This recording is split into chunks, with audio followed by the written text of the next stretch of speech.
On June 19th, 1944, one of the largest, most important, and most veteran ships in the Imperial Japanese Navy encountered a U.S. submarine 1/16th its size on its very first war patrol. That encounter, which represented a contest between two of the key naval technologies that defined the war in the Pacific, also represented the shifting fortunes of the two navies in that war, and was part of a significant turning point in that war. The sinking of the Japanese aircraft carrier Shōkaku by the USS Cavalla is history that deserves to be remembered. By June of 1944, the U.S. was on the offensive, having taken the Gilbert and Marshall Islands. The U.S. strategy of island hopping had moved to the Mariana Islands. The 71,000 men of the U.S. 5th Amphibious Corps, under Marine Corps Lieutenant General Howland "Howlin' Mad" Smith, had invaded the strategically important island of Saipan, the capture of which would place the Japanese home islands within range of U.S. bombers. The Japanese recognized the strategic importance of Saipan and committed a significant portion of their fleet to an attack. The Imperial Japanese Navy was much depleted by 1944 and had most suffered from losses of air crews, but the fleet was still significant and was capable of mounting a large carrier action. While the Americans assumed that the strategic objective was to attack the Saipan invasion fleet, in fact, the Japanese goal was to provoke a decisive naval engagement. They hoped to inflict a significant enough loss on the U.S. Navy that America would be forced to negotiate for peace. The first mobile fleet, under the command of Vice Admiral Jiyasuro Ozawa, had 5 fleet carriers, including the fleet carrier Taiyo, the largest and newest carrier in the Japanese fleet, the Shōkaku and the Zuikaku, veterans of the attack on Pearl Harbor, and the so-called old fleet carriers Junyo and Hiyo, as well as 4 light carriers. The 9 carriers are supported by a substantial battle fleet that included 5 battleships, 10 heavy cruisers, 2 light cruisers, and 34 destroyers. While he was well outnumbered by the U.S. 5th Fleet under the command of Admiral Raymond Spruance, which included 15 aircraft carriers and roughly twice as many carrier-borne aircraft, Ozawa saw an advantage. The Japanese could count on more than 500 aircraft operating from Japanese-controlled land bases at Guam, Yap, and Rota. Not only would the land-based aircraft even the numbers, but they had better range than carrier aircraft, offering the possibility of attacking the U.S. fleet while the U.S. planes would be out of range to strike back. The Imperial Japanese Navy might never have a better opportunity. The stage was set for what would be the last major carrier-on-carrier action of the Pacific War. But Ozawa's plan had a serious flaw. Earlier in the war, the Japanese had had the advantage of better training and equipment, but by 1944, the Americans had not just made up numbers, but had substantially improved their equipment, training, and tactics. Meanwhile, the Japanese fleet air arm had struggled to make good the losses of the previous battles, and their equipment had failed to keep pace. While Ozawa's assumptions about being able to attack from a greater range did serve him in the battle, the air duel was lopsided. In air attacks the first day, the Japanese lost more than 350 planes, to an American loss of less than 30. The air battle was so lopsided that it became known as the Great Marianas Turkey Shoot. But while the air battle is reasonably well known, in fact, the battle was largely won under the ocean. The U.S. had a number of submarines in the battle, and they played a critical role in finding and tracking Ozawa's fleet. Among them was the USS Cavalla, on just its first patrol. The Cavalla was a Gato-class submarine. The Gato-class were diesel-electric and the first mass-produced U.S. submarine class of the war. 77 Gato-class submarines were produced between 1940 and 1944. USS Cavalla was laid down in March of 1943, the 32nd Gato-class boat to be built. Launched in November and commissioned at the end of February 1944, the Cavalla sailed from Connecticut to Pearl Harbor, and on May 31st set sail on its first patrol, heading for the eastern Philippines. Cavalla was under the command of Lieutenant Commander Herman Kostler, a 1934 graduate of the U.S. Naval Academy, who had been awarded 2 Silver Stars for his service as executive officer aboard the USS Guardfish. 311 foot 9 inches long, with a surface displacement of 1,525 long tons, the Cavalla's main armament was its 10 21-inch torpedo tubes, 6 forward and 4 aft. En route to its patrol area in the eastern Philippines, Cavalla happened to be well placed as the two fleets approached each other. The night of June 17th, Cavalla was tracking a small convoy when its radar registered a ship contact. As Cavalla approached, the contact turned into several contacts.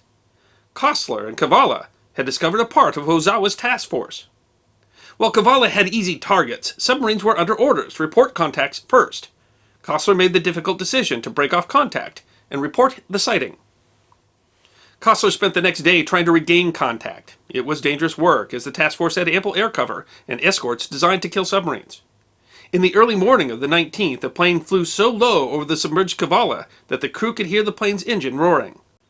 Around 10:30 the next morning, Kostler saw low-flying aircraft circling in the distance through the periscope. As Cavalla approached, they found themselves in the midst of one of Ozawa's task groups, the so-called A Force. In front of him was a large aircraft carrier, steaming a steady course into the southeast wind, raising large bow waves. Kostler could see the carrier was recovering planes, a position that made it even more vulnerable. Kostler, along with his executive officer and gunnery officer, identified the carrier as a Shōkaku-class carrier. But Cavalla had also detected a destroyer nearby, although it did not appear to have detected the Cavalla. Attacking the carrier would place the Cavalla at risk. The carrier sighted was, in fact, the Shōkaku itself. Laid down in December of 1937, the Shōkaku was the first Japanese carrier built without the restrictions of the Washington Naval Treaty, which had expired in December of 1936. 844 feet long, with a displacement of 26,675 long tons, the Shōkaku displaced 10,000 tons more than the lighter and smaller carriers built during the treaty period, and was 20% larger than a pre-war U.S. carrier. Shōkaku, which meant soaring crane, had been one of the 6 carriers to participate in the Japanese attack on Pearl Harbor, along with her sister ship, Zuikaku, and had been a central fleet element in most of the important battles of the Pacific War. Her planes had played a critical role in the Japanese victory at the May 1942 Battle of the Coral Sea, sinking the carrier USS Lexington. Her damage control teams had saved the ship when it was damaged in the battle. The damage had kept Shōkaku out of the Battle of Midway, and it is still a matter of conjecture whether Shōkaku's presence would have shifted the balance in that battle. Her planes had heavily damaged the carrier Enterprise at the Battle of the Eastern Solomons, and helped to sink the carrier Hornet at the Battle of the Santa Cruz Islands. It was one of the largest, most modern, and most veteran ships in the Imperial Japanese Navy, and it represented a butcher's bill that the Americans were eager to repay. Just 20 days into its first patrol, Cavalla found itself facing one of the most important targets in the Imperial Japanese Navy. The Cavalla's position on the carrier was so good that Kostler only had to use the periscope 3 times as it moved to attack. Kostler decided to focus on the carrier and worry about the destroyer after. At 11:18 a.m., he looked at the target through the periscope, now approximately 1,500 yards away, and pushed the button on the right handle. The boat's torpedo data computer, or TDC, then determined a firing solution. The simple analog computer worked through the complex trigonometry needed to properly set the torpedo's gyros, angling the torpedo to meet the target at the anticipated intercept point, given the torpedo and target's speeds. To generate a fire control solution, the TDC used inputs on the submarine's course and speed obtained from the gyro compass and the pedometer log, a device that measures the boat's speed relative to the water, and estimated the target course, speed, and range using data from the submarine's periscope, radar, and sonar. The TDC then performed the trigonometric calculations required to compute a target intercept course for the torpedo, and used an electromechanical interface to set the course while the torpedoes were in the tubes, ready to be fired. Kostler ordered a salvo of 6 torpedoes. Firing multiple torpedoes at once gave a better chance of a hit, and with a target as large as the Shōkaku, multiple hits would likely be necessary to sink the ship. He ordered that the torpedoes be set for a depth of 15 feet. Knowing that the torpedoes might be sighted and give away his location, Kostler had the Cavalla dive even as it fired. The 6 torpedoes fired at 8-second intervals, making for a 40-second firing sequence. At 11:20 a.m., lookouts aboard the Shōkaku sighted the oncoming torpedoes. They had been scanning the sky for airplanes, and so may have been preoccupied, as they noticed the torpedoes after it was too late to avoid them. The captain tried to turn the ship, but there wasn't enough time.